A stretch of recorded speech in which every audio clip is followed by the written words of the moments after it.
think we're good to go. Okay, I'm joined here by Gareth Southgate. Yeah, you can see me on camera now, so we're ready for your questions if you want to start raising your virtual hands. And we'll start with Mike McGrath from The Sun, please. With the Telegraph now, but hi Gareth. Can I just have your reflections on the game and whether you felt you were in full control heading into that final part of it, and also whether VAR should have maybe seen something just before the interval.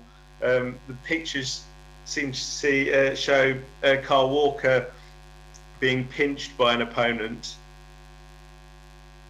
Yeah, in terms of the game, I thought a difficult start in that Poland pressed us well. We lost possession a couple of times in our own half, which gave them a lift. They were difficult to penetrate all night. I mean, their back five and the three in front did a good job of shielding the goal, and although we totally dominated the second period, probably the one criticism would be we didn't really create clear-cut chances tonight, and at times didn't get enough men in the box. We had lads hanging out of the box when really we needed to commit to getting in the box a little bit more. So of course at 1-0 you always run that slight risk of a moment. We nearly had one with the goal kick charged down, and in the end we concede late, which is of course a disappointment.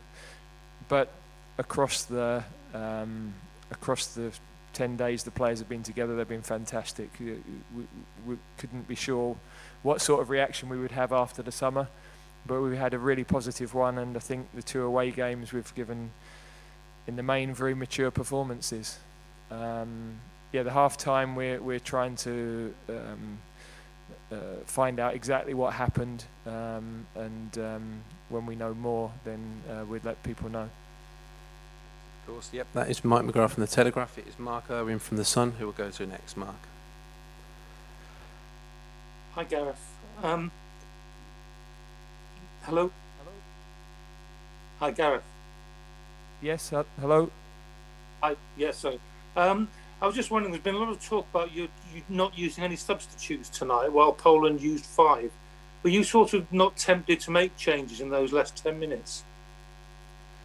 No, because we were in total control of the game, and to bring players into that moment when everybody was performing to a good level, and we were in control of possession. You know, you can put players into the game who have had to sit in the stand, and not so easy to come in those latter stages. So there were a couple of times where we looked at it and said, no, we're doing well, no problem. We were going to refresh the wide players right at the end, but really that would have been to run the clock down as much as anything. But before we could get them in, we'd conceded the goal, and once we'd conceded the goal, again, we didn't think that was a good moment to make a change. So no, that was why we did it. Thanks, Mark. Next we go to Alex Howell from BBC Sport. Hi Gareth. Is it a mixed feeling, frustrating to concede so late, but also positive that you're still in control at the top of the group? Yes, we knew that today, if we could win the game, then we were pretty much in Qatar. That isn't the case. We've still got some work to do, and we could have been in an even stronger position, so that is a disappointment. But I can't fault what the players have given over that period and the way they've responded to the summer. Thanks, Alex. You might have to wear your headpiece for this, Gareth. Sorry. Next we go to Adrian Milinik.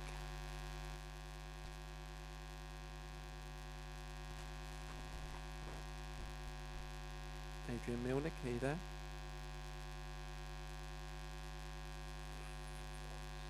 No? Can you hear me? Dobry wieczór, słychać mnie?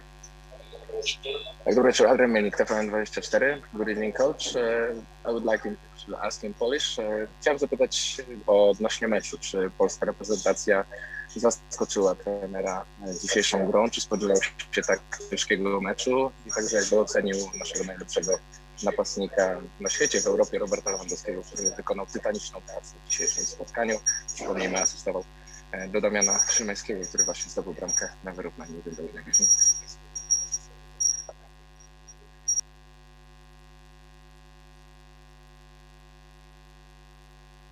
No, we know Poland are a very good team. We knew they would play 5-3-2 or 5-4-1. So we weren't surprised by the tactical setup.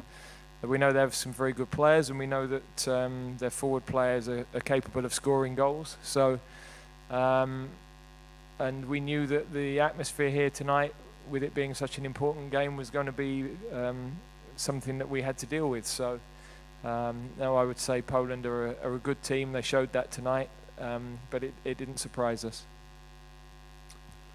Thank you, Adrian. Next, go Graham Smythe from the Yorkshire Evening Post. Hi Gareth, how do you feel Calvin Phillips coped after the early yellow card, and how have you seen his partnership with Declan Rice develop over the past year?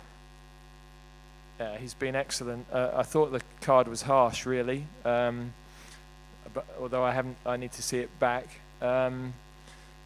The way he has taken to international football, well, it hasn't surprised us, because what we'd seen with Leeds, even in the Championship, we felt could convert into our team. We felt that he could play an important role with us. But of course, to play in the enormity of the matches that he did in the summer and play as well as he did is massive credit to him.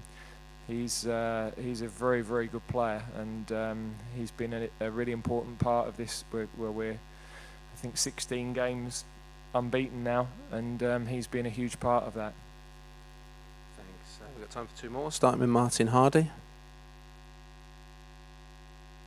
Hi Gareth. Can you hear me okay? Yes, I can, yeah. Yeah. How happy were you with the refereeing tonight? Did you think your players got enough protection? In particular, Jack Grealish seemed frustrated with the way he was singled out. Yeah, I thought I don't know what the tally was, but I thought the three forwards for us were fouled a lot. And sometimes when you give an earlier yellow card, then that means that the defender can't make further challenges, or the next one's a red, and both of those things might have been possible. So no point me going on about it. It was what it was tonight. I was a bit surprised at times, but it's gone, so it's done. Thanks, Martin. And we'll finish with Simon Peach from the Press Association. Hi, Gareth. I just wondered what you thought of the way the group is looking heading into next month's fixtures. And as you mentioned before, there's only 5 until the World Cup should even get there. Are you looking to perhaps try or look at different people or different things next month?